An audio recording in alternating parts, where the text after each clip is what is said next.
Hey everybody, welcome back to Electric Cafe. This is Tim Humphrey.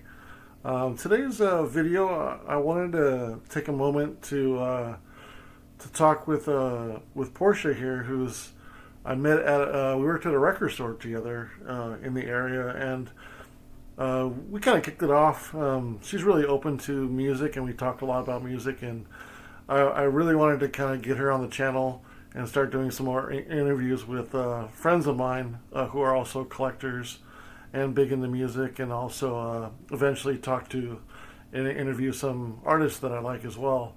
But yeah, Portia's here with me. How you doing, Portia? Pretty good. How are you, Tim? Doing well, doing well. Thanks for coming. Yeah, thanks for having me. Yeah, it's cool to have you, and I've always been really impressed by your openness, with music and learning about music, and also your history about music. And I think you have a strong background already for your age. How old are you? I just turned 24. 24. Okay, Yeah. cool. I turned 24 in the year 2000. So I was born in the year 2000. So you're half as old as I am. Yeah. Oh, jeez. Okay. So some of the questions that I have today, I didn't want to make this video too long, but wanted to go through her background, and then how she finds music, what she looks for in music, and then a little bit about her buying tendencies, trying to navigate through the reissues, in the industry, and then also, new and used records just in general, and then talk a little bit about her component stereo that she listens to on when she's at home, and then also she's going to present 20 albums that she wants to talk about that she brought, and she'll do that at the end of the video, and we'll go into that, and she'll kind of go over that a little bit. So cool. So first off, so tell me a little bit about your background and what draws you to music. I would say everything about music draws me to music.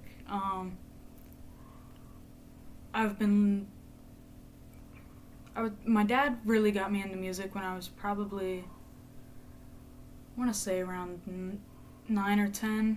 I started really heavily getting into what he was listening to. I love how it can provoke feelings that I never would have probably known I was even feeling. I love what lyrics can do for me. Just feeling connectedness in music, and I would say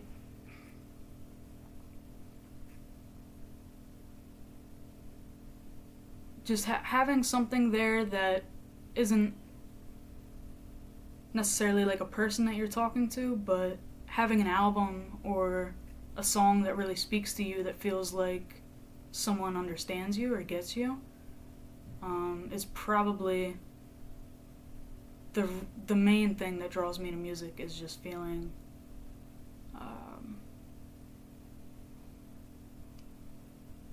feeling understood or heard, I suppose. Oh, that's cool. Yeah. So like the deeper understanding of the music, and like how you relate to it, and how Yeah. they relate to you in a certain situation, or Yeah. And I like the interpretativeness in music too, Mhm. which, like, they might have wrote a song for a totally different reason, and it might have a totally different meaning, but what it means to me is what's important, I guess. Yeah. Cool. Yeah. Who were some of your early influences that you got into, and your dad helped you get into? The first one that comes to mind would be Pink Floyd. I grew up on them. I love almost all of their discography. I was really big into Nirvana back in the day, which kind of got me into certain other underground grunge bands or punk bands. Violent Femmes was a big one for me. Black Sabbath, even the Beatles. The Yellow Submarine album is probably my all-time favorite Beatles album, even though it's a compilation. it was mostly rock based. My taste when I was younger, I'd say it's certainly developed a lot since then. Um, yeah. Besides your dad, was there anybody else that you in your family or friends that really got you interested in a certain genre, or? Um,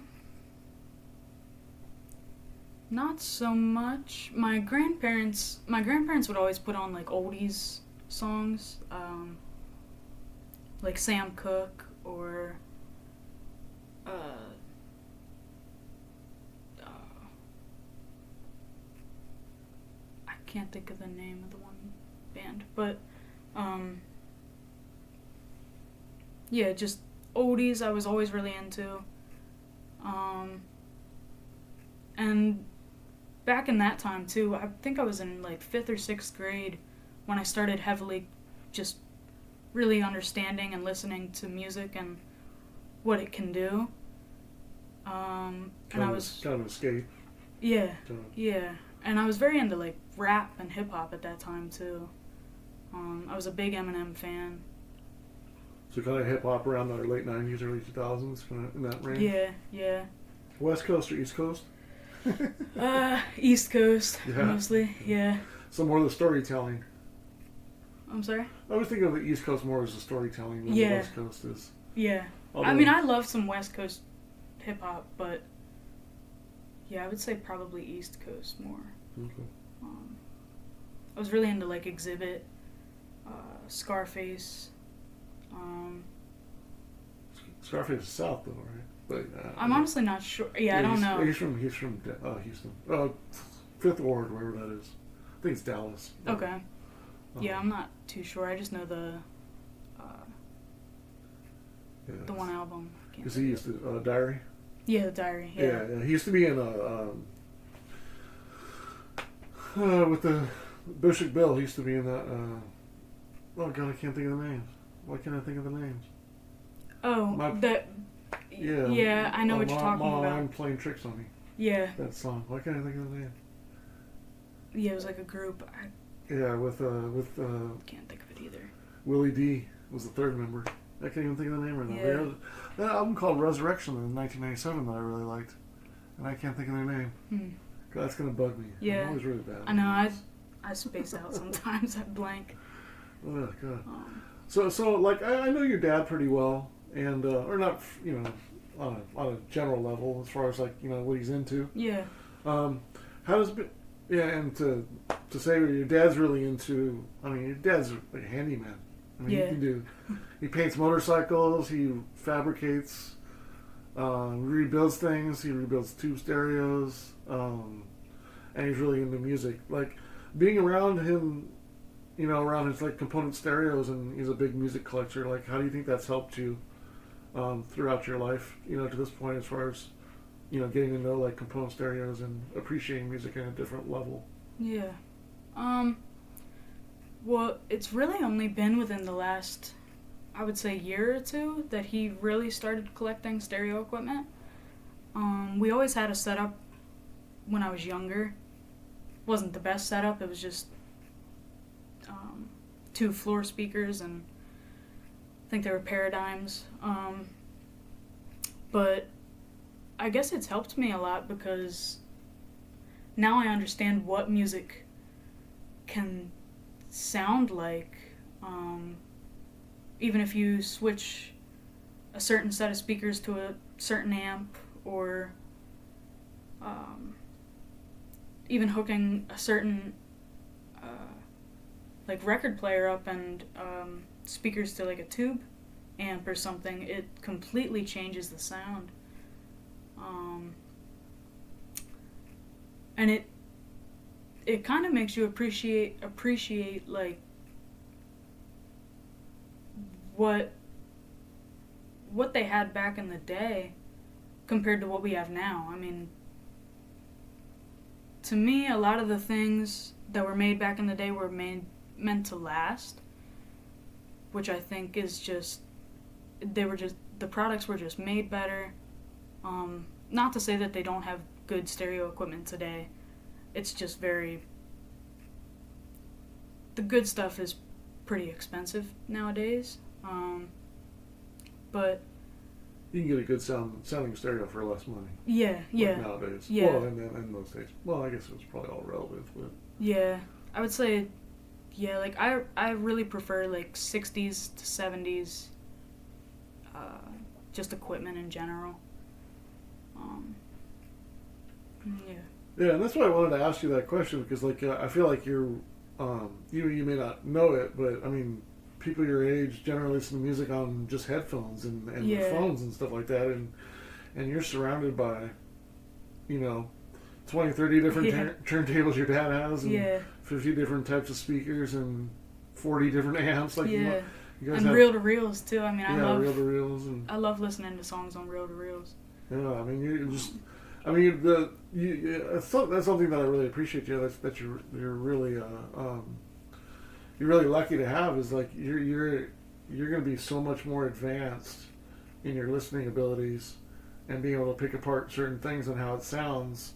It's hard to explain that, but it's just a lot of experience that you're learning. Like you said, you're learning on different things. You're hearing on different things, and you hear the differences between reel to reel and turntables and cassettes and different stereos and speakers and everything like that. So it's just you're going to be, you have a really advanced, it's not a lot of people that has that, opportunity that you have to kind of train your ears to get really good at listening to things. Yeah.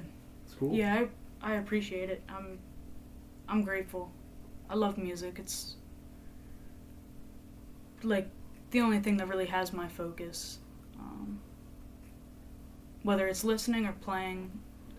Music is my passion, so cool. Yeah. Cool. Do you remember any particular style of music or album that you heard that really planted the seed where you kind of thought that this is something more than just casually listening to, like you're going to start collecting music? And can you point to like one album or one style of music that really kind of changed that to where you kind of felt like you became a collector?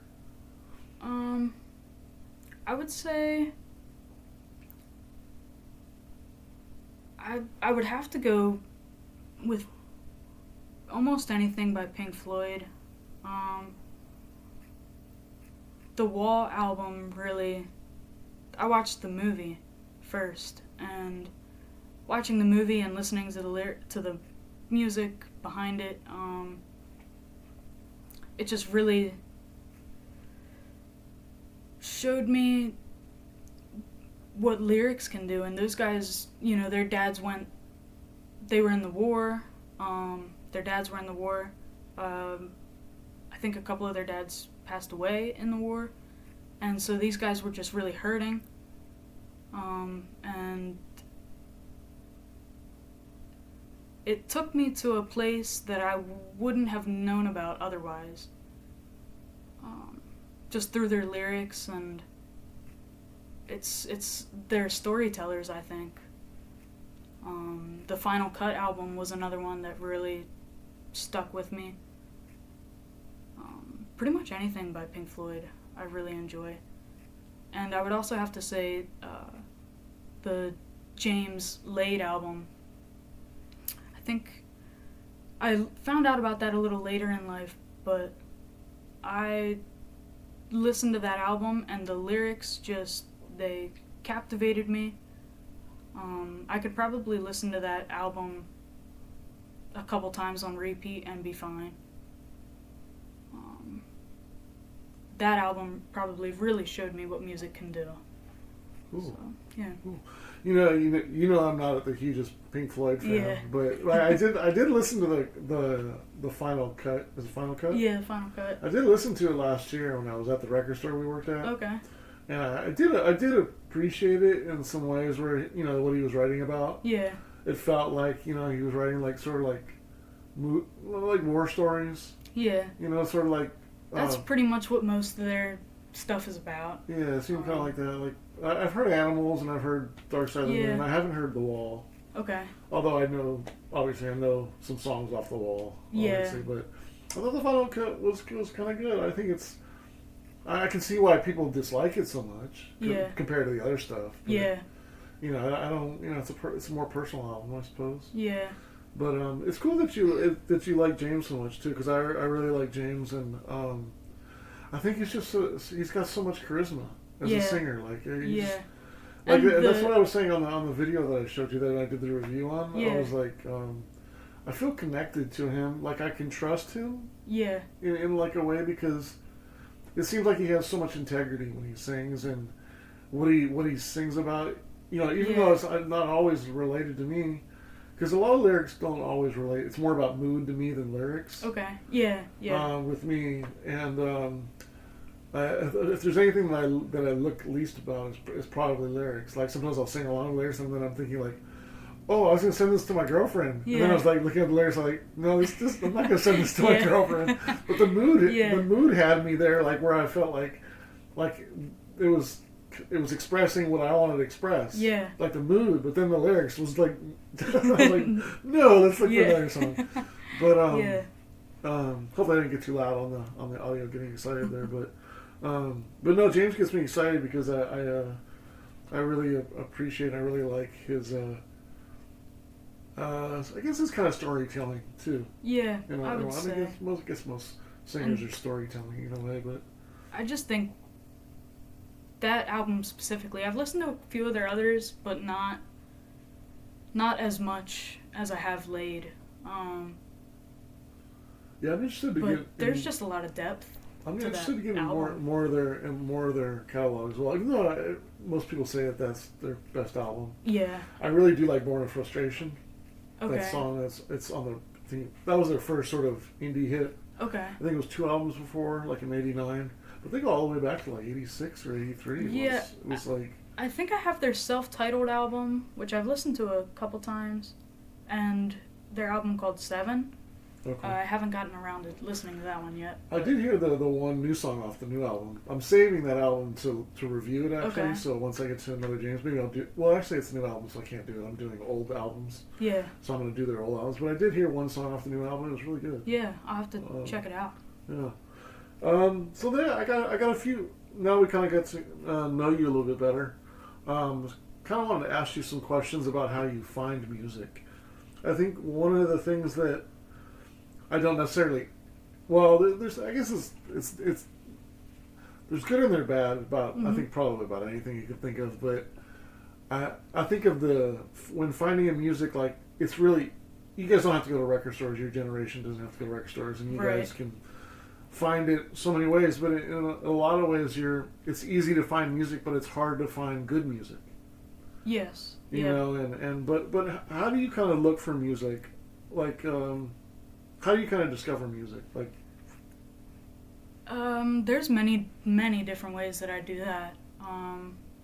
Mostly, I guess when I go to a record store, if I see a name that I know that I might like the name of an artist, or if I see an album cover that I really like and it's not super expensive to where I'm upset if I take it home and listen to it, don't like it.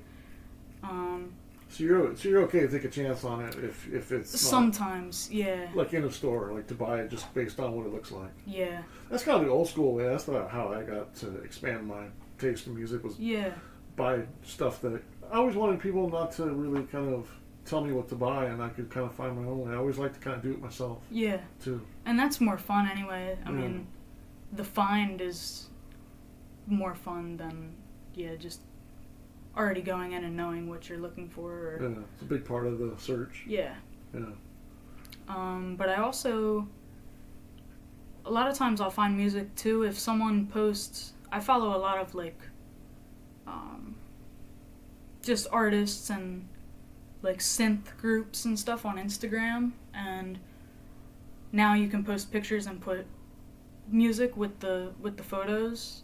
So a lot of times I find mostly instrumental music that way.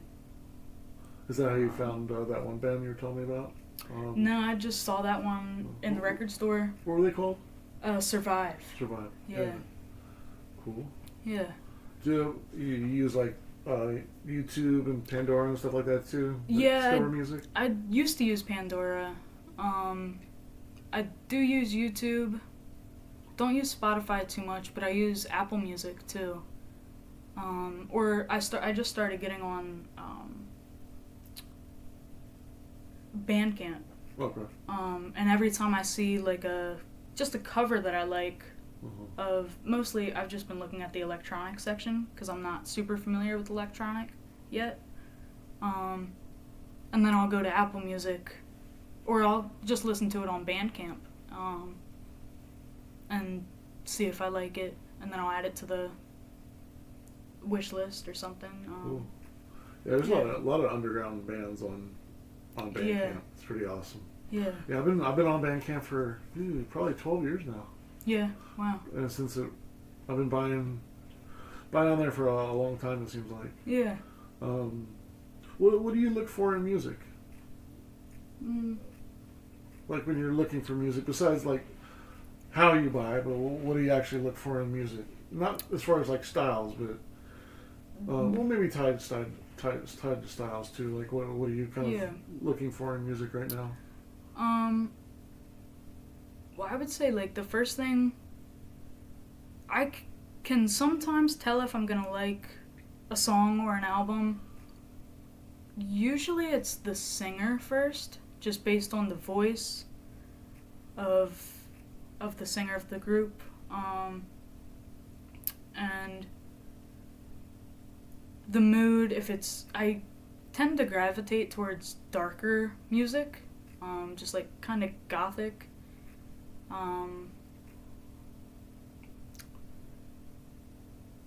And I really like a good bass line or something.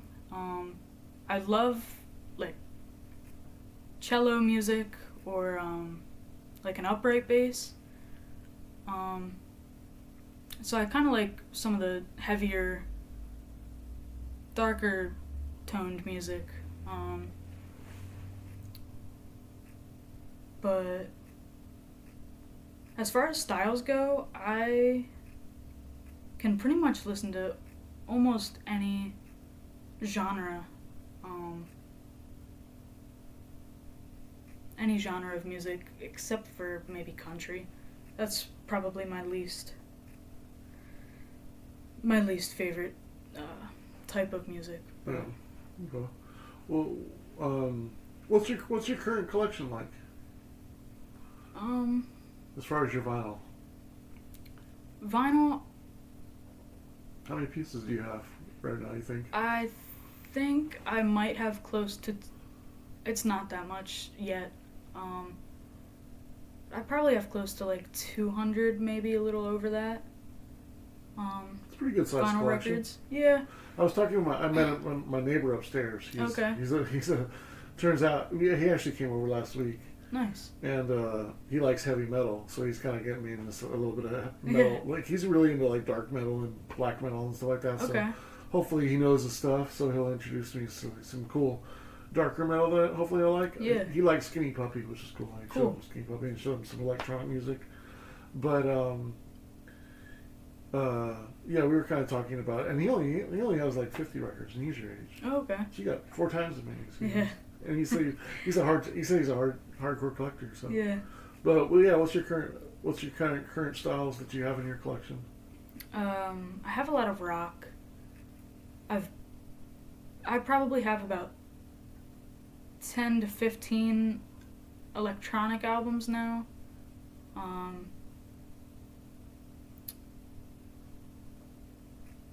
I have some jazz. You got new wave and all that. Yeah, I have some new wave. Do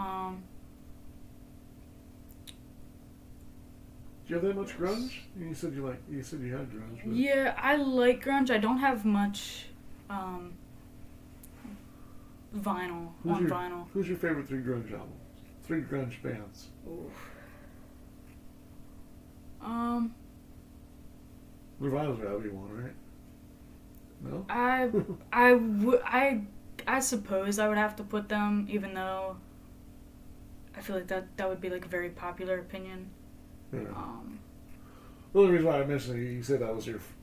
Yeah. Earlier, yeah. So. Yeah, I would say Nirvana. I would even consider Pixies a little grunge to me. So I would have to go Pixies. And maybe Hole. Really? Yeah, I really like some Hole. Yeah, something about. I mean, I'm not a huge fan of her, Yeah. but Celebrity Skin does have some good songs. yeah, yeah, there's some really good songs on some of their albums. So yeah, I don't know. Would you consider Pixies grunge at all, or? They have some heavier songs, but I wouldn't. I don't know if I would necessarily say that they're grunge. Yeah, because it's kind of hard because they preceded grunge. You know, true. Yeah, that's true. I didn't even think about that. Their first album came out in '87. Yeah. So. That's very true. But that is one of the things I was talking about on one of the videos is like LA rock scene was very unique in the '80s. Like, it was very unique. I mean, even if you go back to the late '70s, like Pat Benatar, even though she was New York, like they moved to LA, but like the Motels and Jane's Addiction and Oingo Boingo and Guns N' Roses, Red Hot Chili Peppers, Pixies. Like there was an interesting L7 was another one. Like there was a Rage Against the Machine. Like there was a really kind of interesting like where it seemed like they were mixing rock with other genres, but not necessarily creating their own genre per se. Yeah. So it's hard to say like Rage doesn't really fit into anything. Right. In a way. And I love Rage. Oingo Boingo doesn't really fit into anything. You know, so which is kind of cool. I don't think everything has to. No, and Pixies doesn't really. Pixies doesn't really fit into anything. Yeah. And it's because of probably for me it's because of Doolittle. Yeah. That was the first time I ever heard. And then you think of like Here Comes My Man and Monkey Gone to Heaven. Yeah. Like yeah, that's true. Those don't sound like anything. But then I think of like Down to the Well and just some of their heavier. I don't really know what else. It's almost like more like I guess it's really just alternative rock. Yeah, I was gonna say alternative. That's the only thing. You know, but it almost has like a punk side to it, but just more of a surf rock. I mean, that's where Surfer Rosa comes from.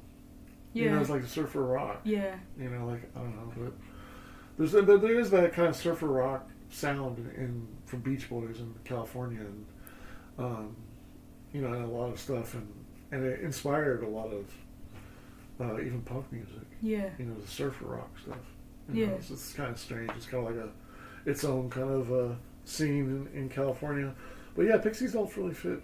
Really have a hard time fitting in grunge for me. Yeah, but I can see it. I can see other people saying that. Yeah, I don't really. I'm not fully against it. Let's put it that way, but I just don't. Well, I guess there's. Suppose they wouldn't be. Yeah, I don't know. I guess there's a lot of distortion in Pixies, where it kind of gives me that kind of grunge vibe. Yeah. But I don't see the flannel shirts and the whole. Yeah. Like what? Yeah. You know, I don't see that really part of this Pixie side. I think more of a. I mean, I don't think you know Concrete Blonde. Yeah. Oh, yeah, I love Concrete Blonde. Yeah, I like Concrete Blonde. They kind of sound like Concrete Blonde a little bit, just a girl singer instead of a guy singer. Yeah. Like, you know, I don't know. I think Concrete Blonde's a little more rocky, but yeah, there's definitely a punk side, punk attitude in Concrete Blonde. Yeah, Pixies are so cool, so unique. Yeah. It's hard to fit there. But you said Nirvana, Pixies, and Hole. And Hole. Yeah. Cool. Last question on collecting. Mm-hmm. What do you look for in judging the quality of a song? Like, what are the kind of the main things you look for in music? Like for you judging a song, like I can't judge songs. First, probably the mood, how it makes me feel. And then I'm a big lyrics person. If there are lyrics, I really like to judge a song based on what they're saying or what I think that they're saying. Sorry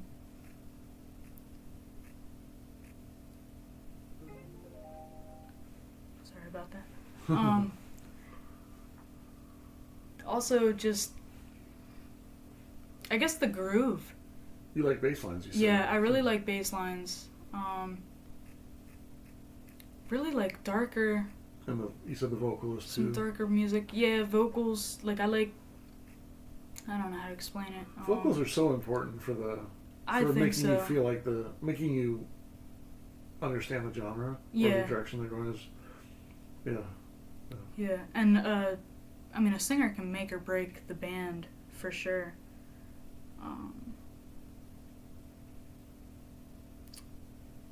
And I would say I judge songs based on the drum beat too. If some stuff is very like I like a lot of bass in songs rather than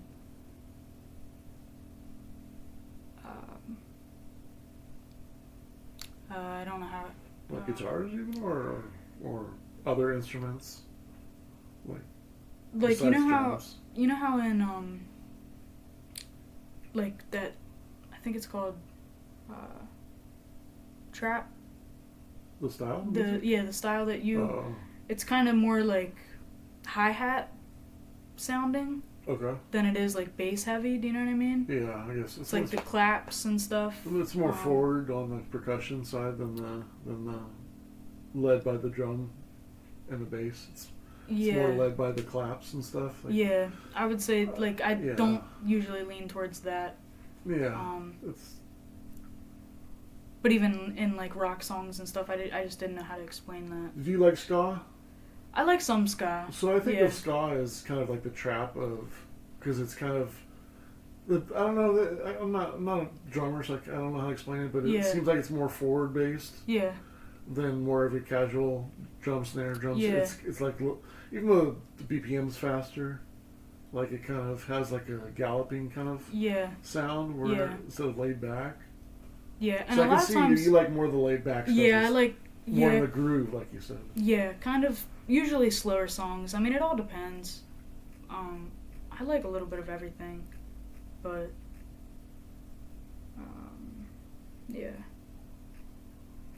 Cool. Yeah. Got some questions on buying for you. This should be interesting. What do you think about reissues?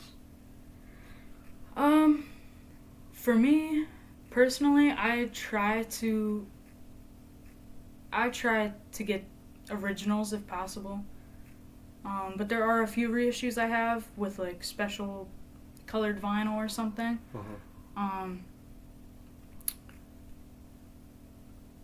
Which is cool. I've found that it almost, unless it's black 180 gram vinyl, I've found that most color vinyl doesn't sound as great. For the most part.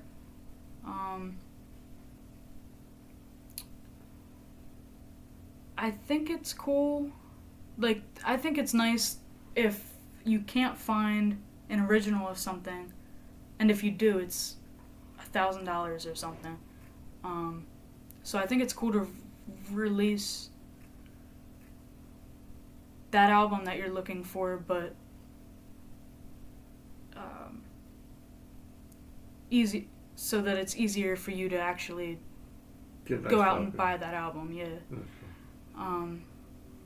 But I do think some artists go a little too far with how many issues of the same album they do. Like with 15 different colors. Yeah, 15 different colors. Taylor Swift. I think I always think of Taylor Swift when I think of that. I just think it's a little too much. I don't know. It kind of goes over the board, kind of gimmick, like a. Yeah, and if there's any production, if you have to stall production on certain other albums, just. Oh yeah. I don't know how much that's happening anymore, but. Yeah, it can certainly delay when they're making millions of. Yeah. Copies of that versus some small label. I think that happened with Adele a couple years ago. Adele's album was really stalling production. Pushed everybody's to the back. Yeah. Your thoughts on the prices of new records right now and used records? Where do you feel like it is? Do you feel like it's too high, or do you feel like you can still find some good bargains, or what do you kind of see when you're thinking about buying records? Like I said, for the most part, I tend to go originals or used. Which sometimes you can find bargains there. Sometimes it can really can really hurt your wallet, but if it's worth it, then it's worth it. I tend not to really get almost anything new unless it's like a new album that just came out. Because those usually range around $25 to $40 a pop. So you're not a big fan of the sort of the remasters if you can get an old one. Yeah, not too much. For good condition. Yeah, unless I would like to have the original first, listen to it. If it kind of sounds like shit, then possibly get like 180 grand. If you really like the album, would you just buy both? Yeah, I would say. You'd say that you're that hardcore like me. Yeah, I probably would. I can only think of like a select few albums that I would do that with, but like James Laid, you can't find that original anywhere. That would be expensive. So I would certainly buy a reissue of that. Yeah, that'd be hard. I'm sure that would be over $250. I'm sure at least. The original? Yeah. Yeah. I haven't seen any. Like I get on eBay a lot. Yeah, 92 to 94. Yeah, 90s is tough. Is the rough period. Yeah. There's a Brian Ferry Mamuna album that they only pressed in Spain and I think one country in South America on vinyl for the whole world at that time. And wow. they're always pushing like $250 at least. And they just brought out the reissue, and it was really frustrating because what happened was, it's like a 50-minute album. They put it on one vinyl, and then on the second vinyl, you're like, oh, it's gonna be two vinyl. They're gonna spread it across two vinyl. No, what they did was he brought out an unreleased album, which is like half an album. Okay. It's like 6 new songs and then like 2 demos of the other album. Okay. And so it's not, the fidelity isn't that great because it can't be because there's like 25 minutes aside. Yeah. Like when you get over like 18 to 22 minutes, that's kind of like the ideal area. Yeah. For 33 RPMs. When you get over 22 minutes, it's not going to sound as good. Yeah. Regardless of what format. I mean, regardless of pressed or whatever. It's kind of squeezing the grooves kind of thin. Yeah. And so the bass won't be that good. Generally. Yeah, that makes sense. But yeah, so it's really expensive, But I'll never spend that much money on a record. Yeah. Do you collect any other formats besides vinyl? Are you pretty much just anything goes? Yeah, pretty much. You think they'll come out with reels? Of albums again? That would be crazy. That would be crazy because you'd buy that. Oh, well, reel-to-reels right now are insanely expensive. Yeah. It's crazy. I don't have any. My dad has a couple. But you're talking about used ones? Yeah, he has some used ones. And there are some people that.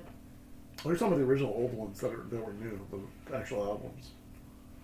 Yeah, like 70s, early 70s. Yeah, reels. Which.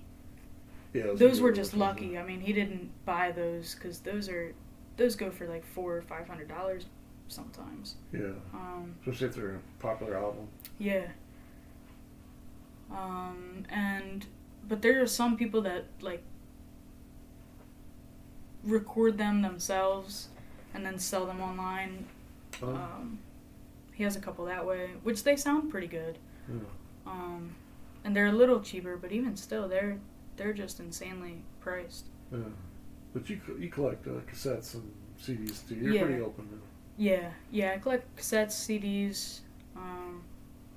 I don't have any 8-tracks or anything like that. Yeah. I've thought about it, but I just worry about them getting chewed up. So. Yeah, I don't bother. Yeah, I haven't really gotten an 8-track either. Yeah. I mean, I'd rather do home cassette taping than 8-track. That's for sure. Yeah. But I never really found the 8-track machines that fun either, like interesting. Yeah, I've never had. I think my dad has 2 maybe, but he doesn't have them hooked up or anything. Yeah, they seem like VHS players or something like that. Yeah. And then they were kind of mostly in cars too, so I don't really ever think that they're that special. And it seems like all the ones you come across, the tapes are like shit. Yeah. Like garbage. Yeah. And they're not. It kind of like it was, and also I guess type if it went out around 78, 79, 80, somewhere around there, none of the newer styles that mostly people are interested in. It's mostly classic rock and Yeah. that kind of genre is in there, soft rock and maybe some disco in there, but really not too much. Yeah. It's not like Talking Heads came out on it or Yeah. Sex Pistols or anything like different in the Yeah. late 70s was sort of on the 8-track, if I'm not mistaken. Yeah, I'm Although not I'm sure too they sure. were a little bit, but Yeah, maybe. To me, they're just not really worth it. Yeah, I don't think you're gonna find any Ice House or Ultravox Yeah, or right. anything like that. That would be kind of cool, though. I mean, That if I would. saw one, I might pick it up Yeah, just to I'd have mind. it. Yeah, I'm into kind of strange, formats and stuff like that. Yeah, just to have it. even just to like set it up somewhere. Yeah, like I don't like that Styx album over there, but I like Yeah. I like the cover. I like Sail Away. Yeah. It's good. Have you seen that cover? I don't think I have. That is really boat. cool. Yeah. It's kind of cool. Like, yeah, they're really sailing away in a freaking UFO. Like they must have been on something to do that album. Yeah. Okay, last question before you show your records. Mm-hmm. What's your current setup at your house like in your room? I know your dad's got a gang of Yeah, stuff. I can't name everything he has. He's But what do he's you crazy. got? Right now, I just have a SL6 Techniques turntable. I have it's hooked up to a QR4500 Sansui receiver right now. What year is that from? I believe that's 70. I want to say 74 or something? I want to say 4, but I could be wrong. It sounds about right. I knew it was like 72 or 74, I thought. Yeah, it might be 72. Okay. I think it's 74, but I'm not positive on that. Cool. And my prized piece right now is Sansui 5000, which was made in, I want to say,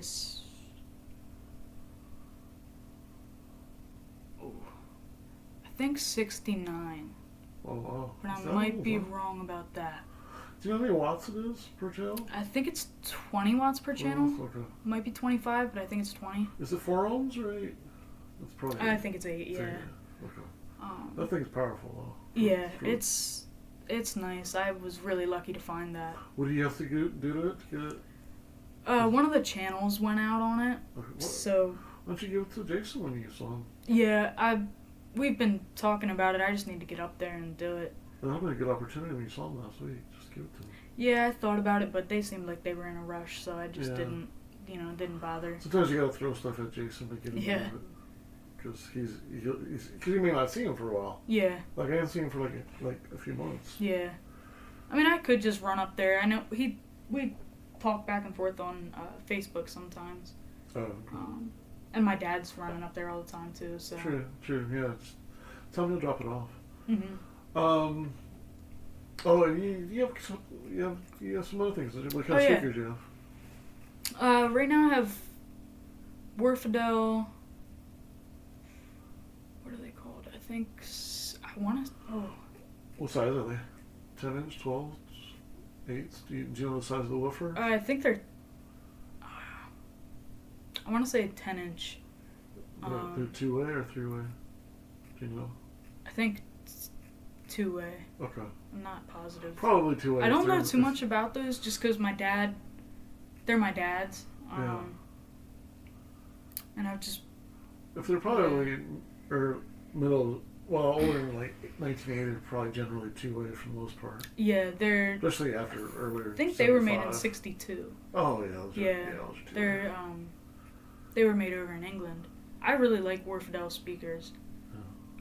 Do you feel like they I'm sure they sound really good with vinyl. Yeah. But do you like when you play a CD or on it? Do you feel like it's not accurate for it? Do you feel like A little bit. It's almost like CDs and certain uppity music is almost too fast for the speaker. Yeah. That I find, Yeah. But if I play like a nice, chill vinyl, it really brings the speakers alive. Yeah, I'm sure if you play some of your jazz or Sam Cooke or something like that, it'd sound good. Yeah.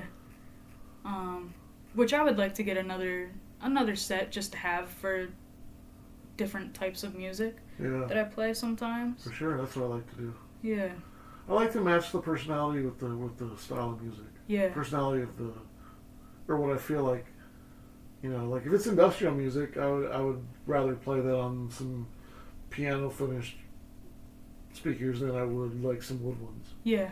You know, but if it was like 70s, you know, prog rock or something like that, I'd probably want speakers you do have. Yeah. Or Orphedel's or something like that. Yeah. So yeah, I do like to match it up with that stuff. Like if I'm playing techno stuff, I'll use the powered speakers. Yeah. Seem more accurate. Yeah. Yeah, that's a good point. And you have a cassette player too, isn't it? Yeah, I was trying to think.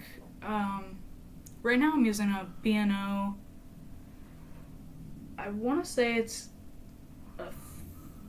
I don't know why I don't know the names of all my equipment. Did it help anything? Did you clean the heads? No, I didn't get around to it yet. I haven't been playing cassettes. But I do need to go do that because I have some cassettes that I would like to listen to. I think it's a 3200 or a 5200, but I'm not sure. To me, it just looks pretty sleek. It's stunning. They look like they're from Star Trek. Anything from B&O looks like they're from Star Trek. Yeah, I'm not a fan of all of their stuff, but yeah. I really like their cassette and CD players. Sorry. Yeah. Cool. Yeah. You want to show us what vinyl you brought? Yeah. Let's see what you got. So first I was asking her to bring her top 20 all-time records, but then we were like, so that's a lot of pressure to do overnight, so...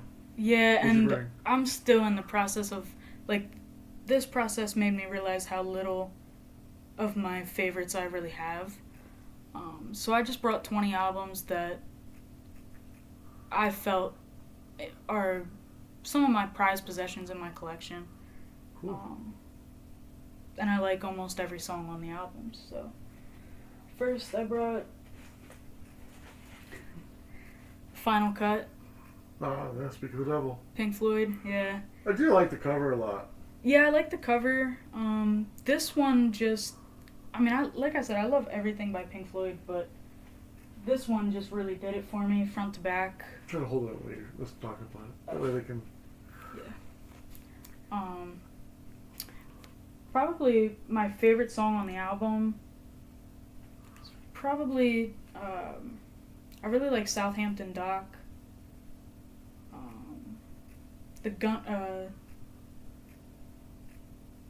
Gunner's Dream.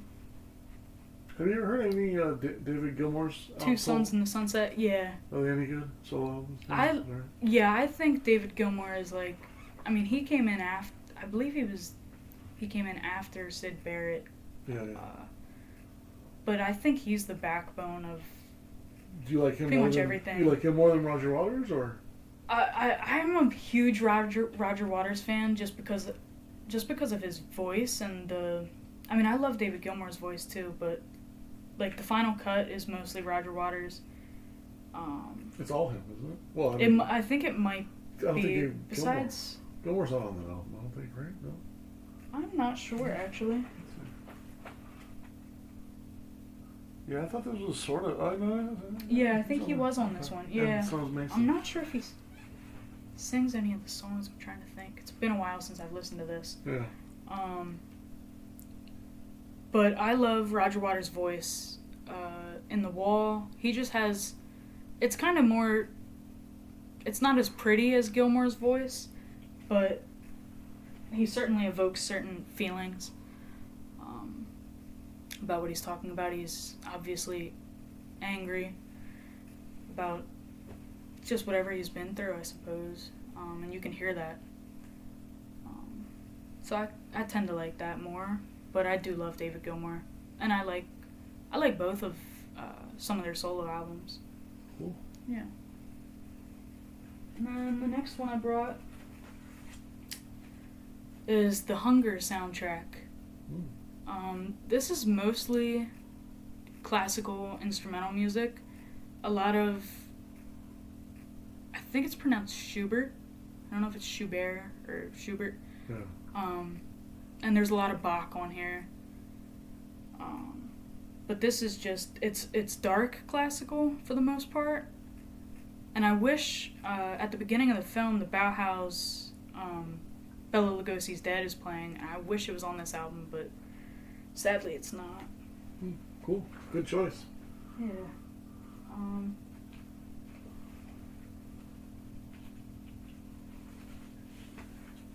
Next I brought this, it's a compilation album. It's called First Edition, I guess. It's got Adam and the Ants, Killing Joke, Phil Manzanera, not sure. Manzanera, yeah. Brian Eno, there's a couple Eno songs on here, that's probably why I bought it. Lounge Lizards, Harlem Nocturne, that's one of my favorite songs on here. Penguin Cafe Orchestra, King Crimson. Yeah, couple, Killing Joke's on there too. Yeah, John yeah, Hassel. which I didn't realize. I really like John Hassel too, and Laraji. I think that's how you pronounce it. Okay. Laraji. He's those are all more towards the ambient side too. And there's the last song on this is Shadow by Brian Eno from his Ambient 4 LP. Okay. I think you'd probably, there's a lot of instrumental music on this that I really like. I like all those artists. The only artist that I don't know is the Lounge Lizards, actually. Yeah. Or Snatch. I don't know who Snatch is. Yeah, I'm not sure. I like that song, though, that they do together. It's Eno and Snatch. Yeah, no, I'm a big EG Editions. That label is all like Brian Eno stuff and has Okay. also. Most of those artists come from that label. Okay. Not most of them, but all the more ambient ones, anyways. Yeah. Yeah, that, the Lounge Lizard song on there is one of my favorites. Yeah, you know how Phil Manzanera is, right? He's the guitarist in Roxy Music. Okay, no, I didn't know that. Yeah. I never really got into Roxy Music. But I suppose I could. I think, The Impossible Guitar by Phil Manzanera is really good. Cool. He's got a couple songs on here. Yeah, he's a good guitarist. Yeah. Yeah, this is just a really cool album that I happened to find. A lot of different stuff on there. Yeah. But deeper stuff. Yeah. Sounds like. From the artists, anyways, that I know. And there's not really a song on there that is skippable, I don't think. Cool.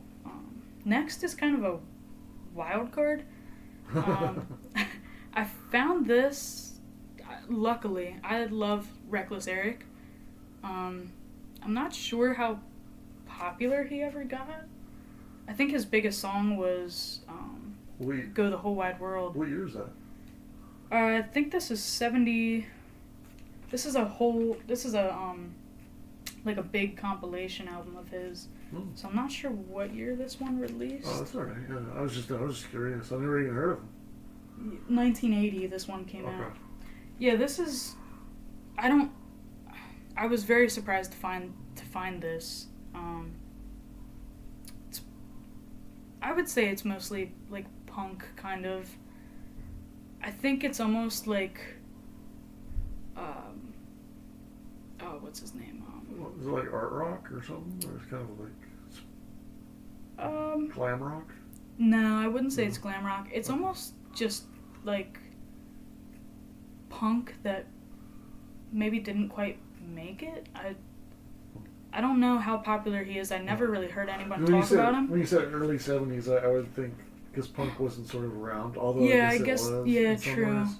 I keep doing that. But well, I always considered The Who as rock, as sort of punk. Oh, really? See, I wouldn't consider The Who punk. Like, if you see Keith Moon drumming, he's very punk. Okay. So that's why some people think that The Who sort of helped start punk. Okay. In some ways. Interesting. I could see that. I just always considered them like rock. He's frantic. Yeah. You know, he's just nuts. Yeah. But let's see what he was. But maybe just alternative rock then, or just? But you think it's faster, huh? Yeah, it's a little faster. I mean, he's got some slower stuff on here too. The way I found out about this, about Reckless Eric, was they play I'd Go the Whole Wide World on Stranger Than Fiction, the movie with Will Ferrell. He plays that song to Maggie Gyllenhaal. Oh, I haven't seen the movie, but It's a pretty good. It's probably my favorite Will Ferrell film. It's actually a fairly serious film compared to what he's usually in.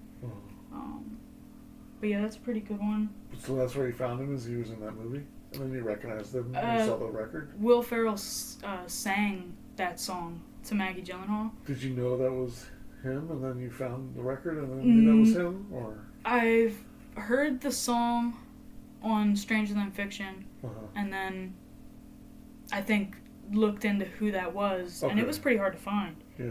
And then you found it in a record store. Yeah, I've known about that for probably. Yeah, but where'd you get the record though? Oh, the record? I bought that at a physical record store. Yeah, record store. I wasn't sure if you ordered it or something after you saw it. That's No. Okay. It was actually kind of an antique shop, but they have a lot of records. And that was just a real lucky find for me. Okay. Yeah, so I was kind of leaning that's what I kind of felt like you had when you said you were kind of lucky to come across it. I figured it was a record store. I just wanted to confirm. Yeah, my bad. Yeah, no, that's all right. I have to check it out. I've never heard of them. Yeah, you might like it. I'm not too sure. I like anything weird. Yeah. if it's weird, I like it. Yeah, I was gonna say I can't think of his name for some reason. It doesn't matter anyway. But next I have Leonard Cohen, Songs from a Room. I love anything Leonard Cohen for the most part. But this is probably my favorite album. My favorite songs are probably really like Bird on the Wire, Story of Isaac, The Partisan. Partisan is probably my favorite song on the album.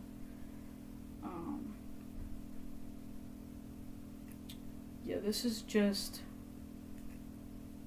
a great album. Leonard Cohen, if you don't know, I believe he was the first one to write and sing Hallelujah, the song that Rufus Wainwright kind of made, and probably Jeff Buckley and John Cale. A bunch of people remade the song, but I believe he's the original writer and singer of that song. He's kind of a poet, right? Yeah, he's definitely a poet. Yeah.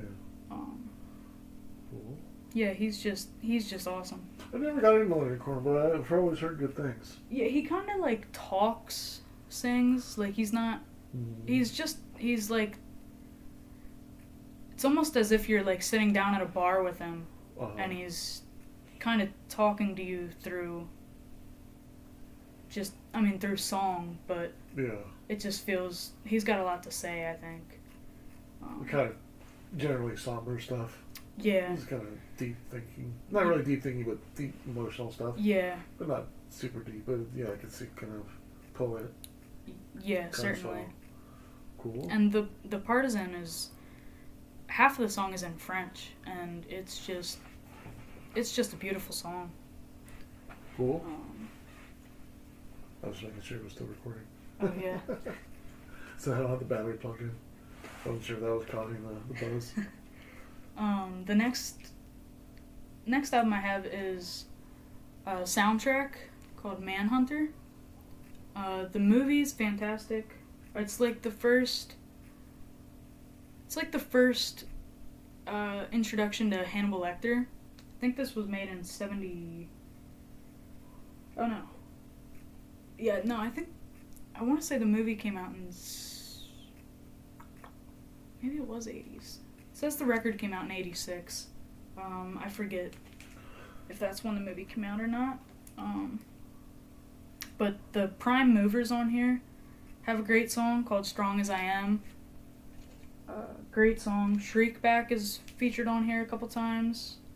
The Big Hush is on here, which is probably one of their most popular songs. And yeah, this is just, with the movie, this is just almost a perfect soundtrack. Cool. That's what you were telling me about. Yeah. Cool. Yeah, I definitely recommend watching that. And I think you would really like Shriekback.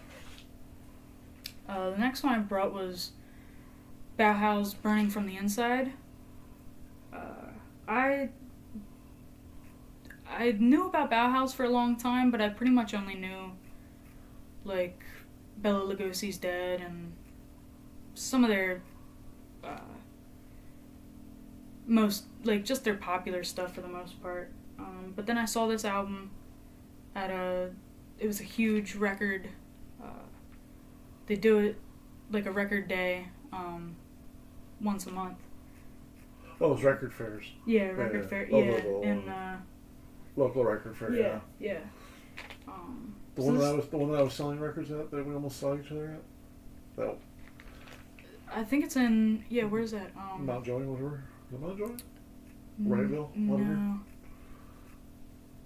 Anyway. Oh, I can't think of it. Yeah. My favorite songs on here are probably "She's in Parties." Great song. I really like King Volcano. I think I like Wasp. Let's see what else is on here. Oh. Yeah. I really like Bauhaus. The mood of pretty much everything that they do. It's darker, which is kind of what I gravitate towards. And I just think this is a really good album. I'd like to get more of their stuff. Cool.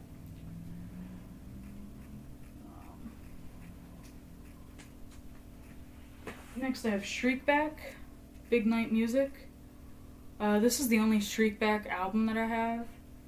I would really like to get more. I like how you keep all the stickers. You even got the receipt in there. Yeah. Yeah, it depends. That's kind of cool. I mean, Yeah. you'll look back on it and be like, where did I get this? Oh, Yeah, or how much did I pay for it? And now it's like, Yeah. Blacklight Trap is the first song on the album. Great song. Gunning for the Buddha, awesome. But I think I like side 2 better. Really, really like The Reptiles and I. That's just it's like the epitome of Shriekback, I think.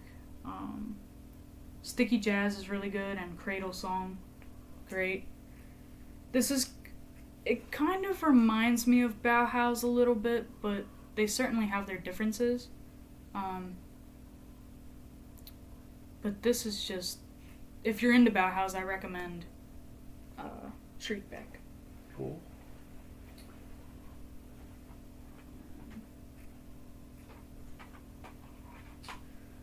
One of my other ones is New York Dolls. Mm. I only have the cassette for this one. This is just an awesome album. Lonely Planet Boy is probably my favorite song. Really like Subway Train and Trash. I wish I had the album to this. But yeah, great stuff. Cool. I did bring Violent Femmes. I think this is their self-titled album. But this album, I think I found this when I was maybe, I want to say 13. I played this album nonstop when I found it. And this is one that I can just put on, and no matter what mood I'm in or anything, it kind of, I can relate to any of the songs depending on, what I'm feeling. They have something for every mood, I think. And yeah, this is just probably one of my favorite albums. Cool. Show what I gave you. Oh yeah. And Tim gave me this Violent Femmes cassette. He's not a huge fan. Yeah, it's one of my older sister's cassettes, so I'll be happy to move it on to her. I'm not a huge Violent Femmes fan. Next, I brought the Basquiat soundtrack. I think I heard "Blister in the Sun" too many times. Yeah, "Blister in the Sun." Yeah, it would be great if it wasn't overplayed. "Gone, Daddy, Gone." Yeah, there's a lot of them on that album that I just. I really like "Kiss Off" and "Confessions." I think is what it's called. Yeah, "Confessions." Which ones are in here? Hollow Ground. I don't really recognize any of these. Honestly, not Must sure. must be the. You're saying that's their third album, right? This one. I Maybe? think so, but I could be totally wrong. I don't know. I have a couple more of their albums, but that's just the one that I like have heavily listened to. I'd recognize this cover a lot. But... There was a funny. There was one day we were in 12th grade. Or sorry, I was 12 years old. We were in like eighth grade. Yeah. And I was at a public school, and they let us bring it was like boombox day. Oh, and cool. you could bring your boombox and play whatever That's music awesome. you want. Yeah, isn't that crazy? And so I was so into music that I didn't bring it because I was always around music, and I was like, I don't want to defend the music that I'm listening to all day long to my friends. Yeah. So I didn't bring my music. But what I did do that is make fun of everybody else's music. But my best friend, he brought his boombox and he was playing Violent Femmes all day. Yeah. And so that day always resonates with me. Yeah. There's my friend Damien. But he always, he was a cool dude. But I didn't mind Violent Femmes. Mm-hmm. But I always think about that one day. But it was funny because you just go around. I still remember that day. You just go around and you hear like New Kids on the Block, and like everybody was just playing such crap music. I was like, oh, so glad I didn't. These kids couldn't handle my taste. I'm so glad I didn't bring my music. I didn't want to defend my music all day long. Yeah. But what else? That's funny though. That would be awesome. Boombox Day. It was really good. Boombox Day. Yeah. It's crazy. My next album that I brought is the Basquiat soundtrack. There's some really good stuff on here. Public Image by Public Image. Some Van Morrison on here, who I like. Toadies, Is That All There Is by PJ Harvey. I really like that one.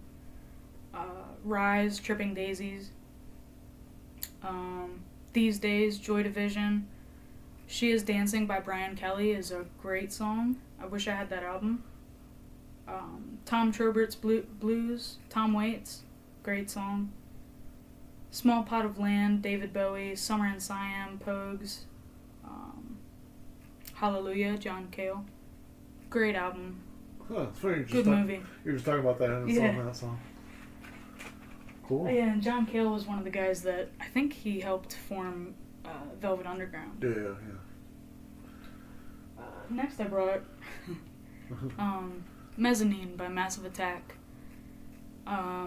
Unfortunately, I don't have the original case that it came in, but I found this album because of the movie Snatch. They have the song Angel in that. I do. Oh yeah, that's nice. Yeah. I've only seen like the hardcover ones. Yeah, that's the original one. Yeah. But yeah, the song Angel is in Snatch, and I fell in love with that song. And then I think me and Tim talked about it one day, talked about Massive Attack one day at the record store, and that evening when I drove home, I put the whole album on, and I've enjoyed it ever since. I really like Inertia Creeps. And I can't think of... Yeah, there's a couple songs in there I can't even think of because I don't have it in front of me. But... Oh, that's cool too, yeah. I really like Inertia Creeps. And I think I like the second to last song on that album a lot too, but I can't think of what it's called. Did you recognize... Well, you probably don't recognize because you're not a huge... I'm a huge Cure fan, but they used 10:15 on Saturday night in I think Black Milk. Okay, yeah, that's the last song on the album. I didn't notice. They use a part of an old Cure song in that. Cool. Because there's not a whole lot... Like I said, I've really only listened to Disintegration by Cure. Yeah, I just realized that for the first time, I didn't know until I did the Massive Attack review, that one of the songs on Protection was not even their song. It was somebody else's song. Oh, okay. I have to remember which one it is, but Yeah. I think it was 3. Like, it was one of my favorite songs, or it was song 2. One of the... You know, I think I just saw your video on that. Yeah, and I think you mentioned that in there. Yeah, okay. But I can't Yeah, think of the who it was. whole song was taken from it. So I was like, Yeah. oh, I feel kind of gypped now because Yeah. for 25 years I always thought almost Yeah. 30 years I always thought it was them, and then like, oh, it's a cover song. Yeah. So they always do like a lot of covers. Yeah, You which know, like- is cool. Yeah, I it's think. cool. Yeah, I think Mezzanine is probably the best album front to back though. Yeah. Of theirs. I haven't listened to much of their other stuff still. Yeah, I'll have to let you borrow it. The Protection in 100th Window is kind Okay. of underrated. Yeah. Yeah, I really like Mezzanine. That's probably the most cohesive though. Yeah. Especially as far as like their sound, and that one's darker too. Okay. Like yeah. Blue Lines isn't dark, Protection Okay. is kind of light. Gotcha. Um, Sometimes I like later albums, but I just always yeah, tend to gravitate that towards one like the seems darker stuff. right? Yeah, I would say. Like it's definitely a lot of. It's not like very lighthearted, I wouldn't. Yeah, there's definitely a lot of like. Doom, Yeah. like, And like his big voice bass and lines. stuff too. I really like his voice. Yeah, that's a good album. Yeah. That was the first album that I bought of theirs. Okay. Yeah, oh sorry, second album, but that was the first one that came out, and I was like, oh shit, there's a new Massive Attack album. Yeah. I was like all excited for. Yeah. I was like, jeez, I think it was the first year. Yeah, I was in recording school that year, 98, 97. Okay. A long time ago. Yeah. Yeah, I really like them, and that Angel song alone is like Mm-hmm. could carry the album for me. Yeah. Next, I kind of just brought the Crystal Method, Las Vegas, or Vegas, just because I like every song on this album. There are some better than others, but this is a great driving record. It just kind of makes you feel like you're in an action movie or something, you know? Like, is that their second album or first? I think it's their first. Okay. I believe so. So it has Busy Child on it? Yeah, Okay. and Trip Like I Do, and High Roller. Yeah, I really like... Keep Hope Alive? Yep, Keep Hope Alive's on this. Yeah. I have some of their other albums, but I haven't gotten around to listening to them yet. Yeah, they were big on the West Coast before they made it big on that. Okay. I think they were from LA, but they were on a label that I've followed a lot in the early Okay. 90s called Moonshine. Gotcha. Records. Yeah. Which I don't know if that was on Moonshine. Yeah, I'm not sure. They probably went to a popular label for that one. Was it on Ultra or something? It says... Probably on I think it's Popular. Outpost. Outpost. Yeah. Oh, okay. Yeah. Yeah, but this is just a great driving tune. Is that 96, 97? 97. 97, okay. Yeah. Yeah. They were huge. I think Get Busy Child came out in like 96. Maybe Okay. 97. Like releases like a single or something? Yeah, a little bit before that, because they were already huge by the time that album came out. Okay, I didn't know that. They were huge. Yeah. They were a couple soundtracks too, I think. Yeah, I've definitely Probably heard Speed some of their and stuff like in that. movies. Something like Speed or something like that. Or Okay. I was watching Gone in 60 Seconds the other night, and oh, they're on that too. yeah, I Okay. believe it was Busy Child. Might have been Trip Like I Do, but I think it was Busy Child. Yeah, that track was huge in LA Yeah. when that came out. Huge. Yeah, that's like one of the first electronic albums that I like enjoyed. The whole album. Yeah. Too. Yeah, my uncle had that. Do you feel like it sounds dated though? Just in some ways. Yeah, a little bit. It's always the But- thing with electronic music in the 90s. Yeah, I'm pretty new to electronic music, but it feels like 90s, early 2000s. Yeah. Sometimes in the 90s, the more popular stuff doesn't really have the depth. Yeah, Like the atmosphere. yeah, Like it's pretty much straightforward techno. yeah. It's pretty. But it's catchy Fast stuff, though, and- that's for sure. Yeah, Yeah. yeah. I really like some of that. Yeah, Cool. yeah. It's just cool. Next, I have Frank Black's self-titled album. I found a lot of these albums I actually just found within like the last year or two. I always really liked the Pixies, and this album I actually used to listen to on the way to the record store in the morning. And I like almost every song on this album, some more than others for sure. I think Los Angeles is great. That was a great track. Uh, What was the track? Yeah. I heard Ramona sing is awesome. I think Hang On To Your Ego is probably one of my least favorites. Fu Manchu is awesome. Places Named After Numbers, I think, is my favorite. But yeah, this is just a great album. If you like the Pixies, you'll probably like Frank Black's solo stuff and stuff that he did with the Catholics, Frank Black and the Catholics. Yeah, awesome album. Cool. Next I brought The Veils, Runaway Found. I found these guys because they have the song Vicious Traditions is on the movie Mr. Brooks with Kevin Costner and John Hurt, I think. Mm. Or William. Yeah, I think it's John Hurt. It might be William Hurt, but they're two very different people, but I think it's John Hurt. I think. Does he look like a doctor? Then it's William Hurt. If it's John Hurt. Well, actually. You know what? It might be. I can't think of that old movie I watched with him in it. That would probably. John Hurt's older, I think, than William Hurt. If I'm not mistaken. But I could be wrong. He's older. Let me actually just look it up real quick. Just so I know. I don't want to sound. William Hurt. Yeah, it's William Hurt. Okay. Yeah.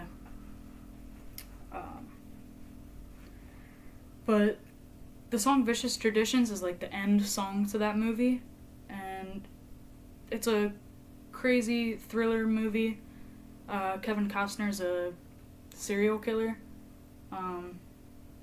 But I highly recommend it. It's just weird and it's got a great soundtrack.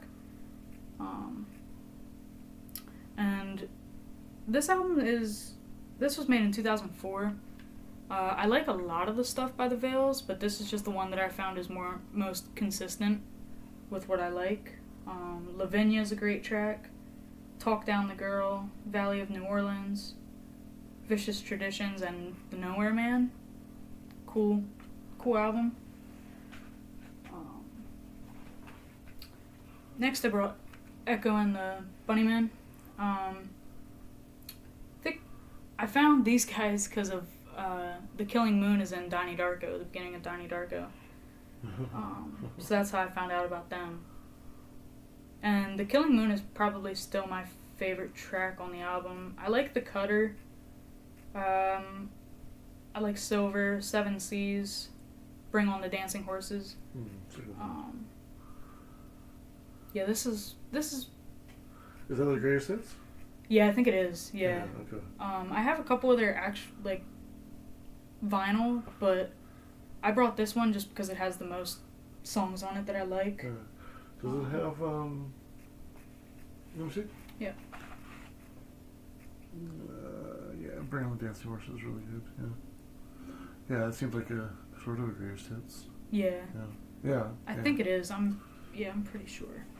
Cool. Yeah. My brother's a big fan of them. Yeah.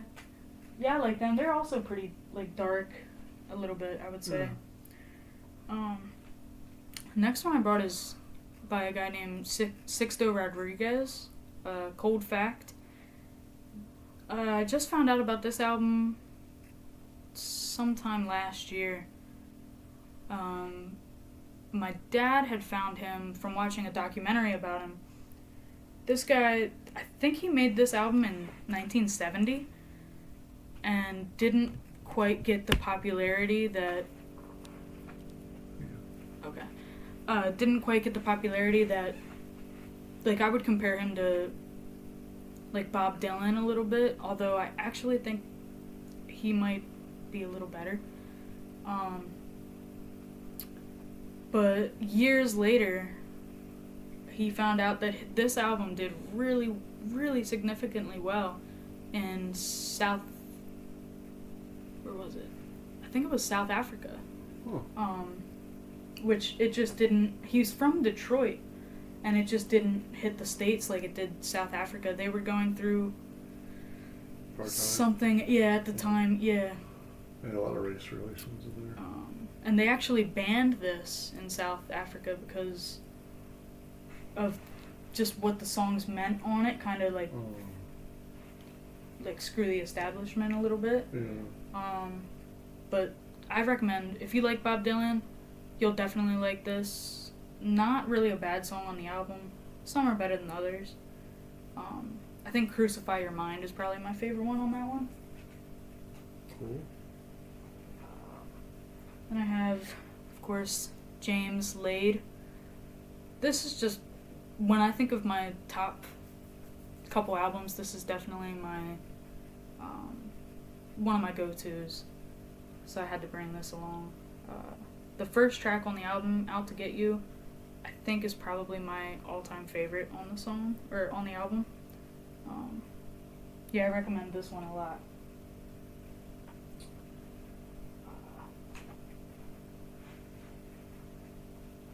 Next is, this is a classical instrumental album. It's called Rachel's Handwriting. I believe the name of the group is Rachel's, and Handwriting is the name of the album.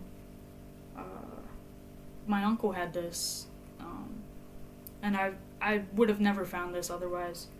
He let me borrow a couple of his CDs, and this happened to be one of them. It's a great dark classical album. Very, very heavy on the cello. It's just, it would be fantastic in a movie if it's not already. What year is it from? I think 97, I think. It's a unique case. Yeah. I Can just... you show them the inside of it? Yeah. The inside of it? Open it. Oh, yeah. Kinda Here's like, the main... Kind of looks like a book. And then, Yeah, that's cool. yeah. Very cool. Very cool. Yeah. I think my favorite song on the album is the last song, which is only like 1 minute and 20 seconds long, I think. It's called Handwriting. It has a very medieval look to it. Yeah, it's... like the back writing and stuff like that. Oh, yeah. The color of the whole thing. Yeah. It's like medieval. I have something like that I'll show you. Yeah, it's definitely something that I just... I'll put on in the background if I want to, like, draw or paint or something. This is probably one of my go-tos. But this is awesome.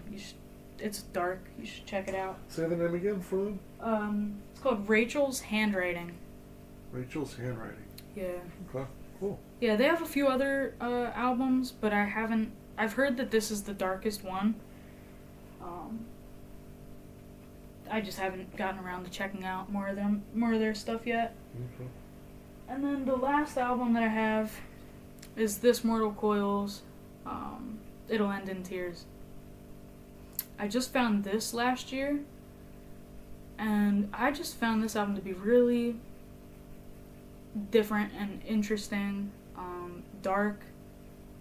I think my favorite songs on the album are Kangaroo and Holocaust, which are actually, if I'm not mistaken, originally Big Star's songs. So I wish I had Big Star. I would have brought an album of theirs if I had any. But this is just an awesome record. And the Cocteau Twins are on this, right? The lead singer, yeah, on the Song of Siren. Yeah, which that's a Song of great Siren. song. Yeah, Brian Ferry from Roxy Music. Well, there's so many people that have sung that song too, covered that song. Which one? Song of Oh, Siren. Song of Siren. Yeah. Yeah, a lot of people. Yeah. This is just probably one of my all-time favorites at this moment. But yeah. Cool. Yeah. Cool. That's it? That's my 20. Oh, nice. Whoa. Strong. That's good. A really good selection because you can see how wide range your tastes are. Yeah. You got classical in there, you got rock, you got Yeah. punk, you got electronic music, that's pretty awesome. I mean, Yeah. And that's, sorry, go ahead. no, go ahead. I was just gonna say these aren't necessarily like a few of them might be, but these aren't necessarily my top 20 albums of all time, at all. But I just kind of worked with what I had at the moment, so these are probably close to my top 20 albums that I have physical copies of. Cool. But yeah. Nice. Well, thanks for coming and doing the interview with me. I appreciate it. Yeah, thanks for having me. Yeah. So hopefully you guys took something away from our conversation. I just wanted to have Portia on our channel because I'm impressed by her knowledge and her experience at her age, and it's cool to talk to new collectors that are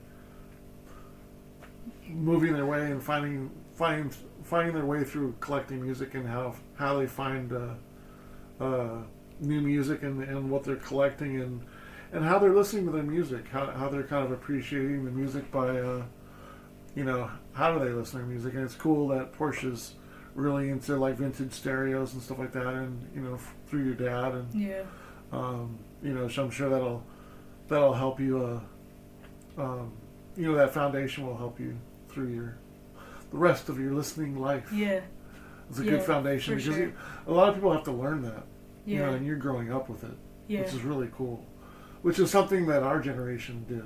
Yeah, and I feel like is a big missing part of your generation, and that's why it's really cool that you've done that. So that's what I'm impressed by that it's part of you.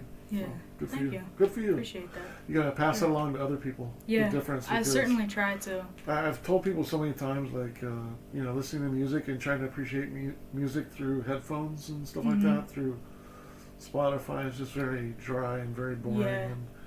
And there's a lot of these kids have anxiety about listening to music and how to find music and how to purchase it and how to afford it. Yeah. Because paying $40 for a reissue when they want to own it. Yeah, and a lot of people my age, that's what they're looking for is the new stuff. And they don't know how to shop for music. Yeah. Like we used to see it all the time. Remember, you see kids come in the store and they don't know what to do. Yeah. They don't know what to look for. Yeah.